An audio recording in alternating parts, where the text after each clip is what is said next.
Okay, so I was reading about gyrochronology, how Sidney A. Barnes has stars as losing their axial angular momentum due to magnetic effects. I'm not sure what that means. A star's spin energy in stellar metamorphosis is lost due to mass loss because all stars have variable mass systems, and towards the ending of their life, they are mass loss systems. A variable mass system is something like a rocket. When a rocket goes up, it loses its mass, its fuel. It uses its fuel and its oxidizer as it goes up and becomes lighter and lighter and lighter.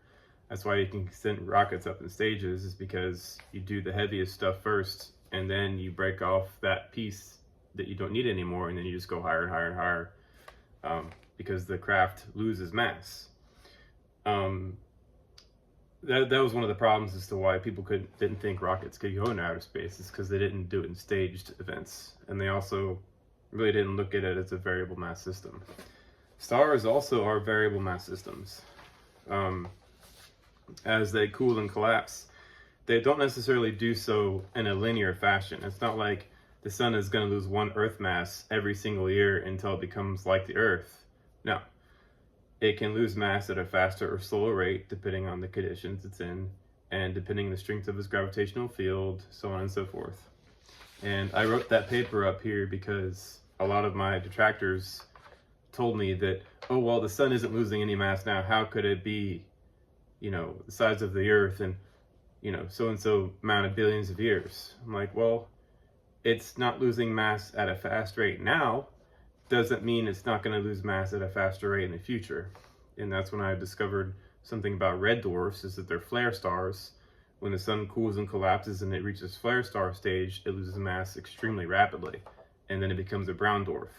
And the brown dwarfs are more subjected to the heat of other host stars, and they can be ripped apart very easily, exposing their core. So the mass loss rate can be steady and then drop down really fast, and then steady, and then drop down, and then be steady again.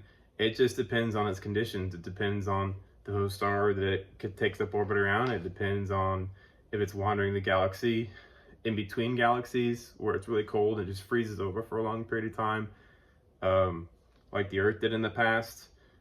You never really know. But hello, Celeste. I just wanted to let people know that stars are variable mass systems.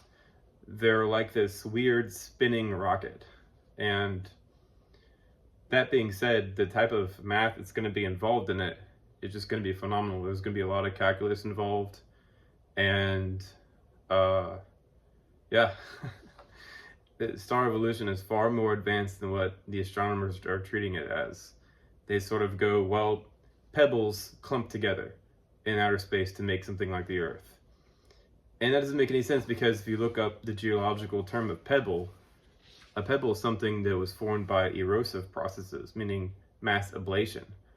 So what was ablating the pebbles, and then what reversed that process to now they formed something the size of an asteroid, and then the asteroids are supposed to clump together to make something like the Earth? It's just like they don't even want to do physics. They don't even want to do geology.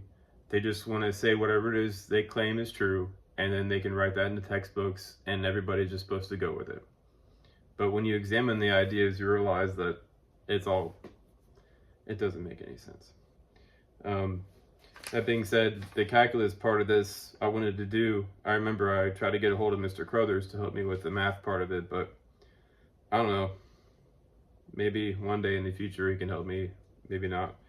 But yeah, just for newer listeners, the star was born from extremely hot and exotic processes. I'm not sure how exactly that star is formed, but it becomes more like a white dwarf.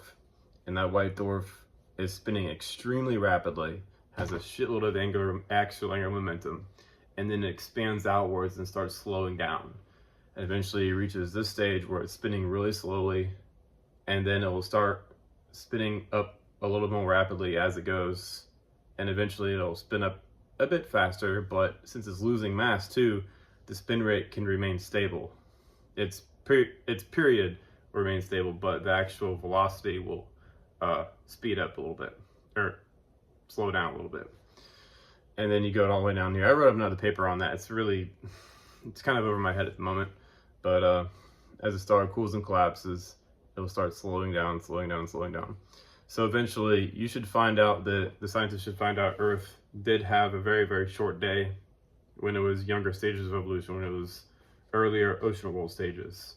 But beyond that, it's kind of difficult because the rocks and the life on it just wasn't that developed enough. So there's no real fossil record of all that having occurred. So we just kind of have to look at the Jupiters and Saturns and all the other objects and sort of connect the dots, so to speak. But I just wanted to go over that real quick. That the stars lose mass as they evolve, but it's not in a linear fashion. We're dealing with a very complex issue here. Yeah. All right, yo. Take it easy.